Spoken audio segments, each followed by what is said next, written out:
Ceci est notre structure. Une sorte de programme de chargement. On peut y afficher ce qu'on veut. Vêtements ou équipements, armes à feu, simulateurs d'entraînement. Tout ce qui nous est nécessaire. Tu veux dire qu'on est dans un programme informatique? Est-ce vraiment si invraisemblable? Ta tenue est différente, plus de relais dans les bras ou le crâne. Tu as changé de coiffure. Tu corresponds à présent à ce que nous appelons l'image intérieure résiduelle. C'est une projection mentale de ton moi digital. Alors, rien de tout ça n'est réel? Qu'est-ce que le réel? Quelle est ta définition du réel? Si tu veux parler de ce que tu peux toucher, de ce que tu peux goûter, de ce que tu peux voir et sentir, alors le réel n'est seulement qu'un signal électrique interprété par ton cerveau. Ça, c'est le monde que tu connais. Le monde tel qu'il était à la fin du XXe siècle. Il n'est plus aujourd'hui qu'une parcelle de la simulation neuro-interactive que nous appelons la matrice. Tu viens d'un monde imaginaire, Néo. Voici le monde tel qu'il existe aujourd'hui.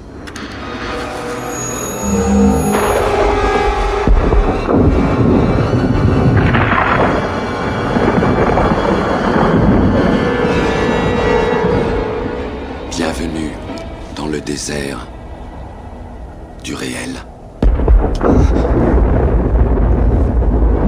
Nous disposons uniquement d'informations fragmentaires, mais nous avons une certitude. C'est qu'à un moment donné, à l'orée du XXIe siècle, l'humanité a voulu s'unir dans la célébration. Nous nous sommes émerveillés de notre magnificence dès la venue au monde de l'IA. L'IA? Tu veux dire l'intelligence artificielle? Une conscience unique qui s'est répandue dans toute une génération de machines. Nous ignorons qui a frappé le premier, nous ou elle. Mais nous savons que c'est l'humanité qui a assombri le ciel. À l'époque, seul le soleil alimentait les batteries, et les hommes pensaient qu'en fait les machines ne seraient pas capables de survivre, privées d'une énergie au moins aussi abondante que le soleil. Vouloir régner en maître était un rêve, mais c'est nous qui dépendions des machines pour survivre. Nous voilà les victimes de ce que nous appelions l'ironie du sort. Le corps humain génère plus de bioélectricité qu'une batterie de 110 volts et plus de 25 000 biounités de chaleur corporelle. Combinées grâce à une forme de fusion, les machines avaient trouvé là plus d'énergie qu'il ne leur en faudrait jamais.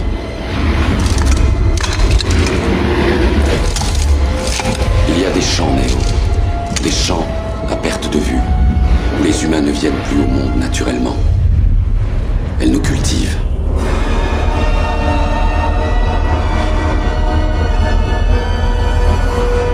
Des années durant, j'ai refusé d'y croire.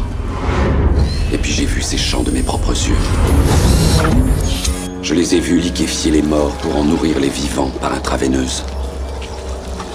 Et ce jour-là, devant l'horreur bien réelle d'une telle précision, j'ai fini par admettre l'évidence de la vérité. Qu'est-ce que la matrice? Le contrôle absolu. La matrice est la simulation d'un monde imaginaire, créé dans le seul but de nous maintenir sous contrôle, jusqu'à ce que nous soyons tous transformés en ceci.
have some breaking news to report. Charles Manson is dead. The mastermind of a series of notorious 1969 murders died last night at a California hospital. Manson was 83. In 1969, on August 8th, 4 followers killed for Manson. He instructed them to kill 7 people.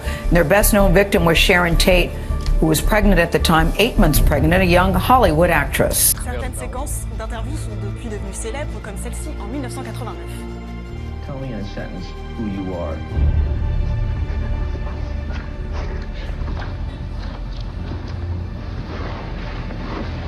Nobody.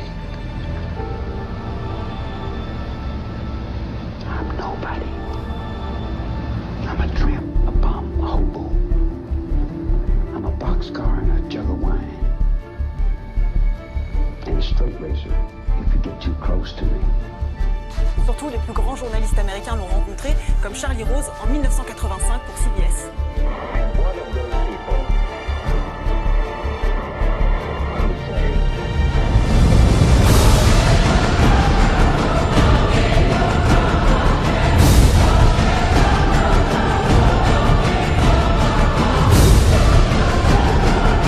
Et cette année encore, la chaîne ABC a teasé pendant plus d'une semaine sur une interview exclusive datant de 1993.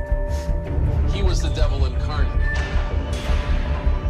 Every one of you out there has tried to kill me, but I'm still here. Ha, ha, ha.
Consumption. It's the new national pastime, baseball. It's consumption.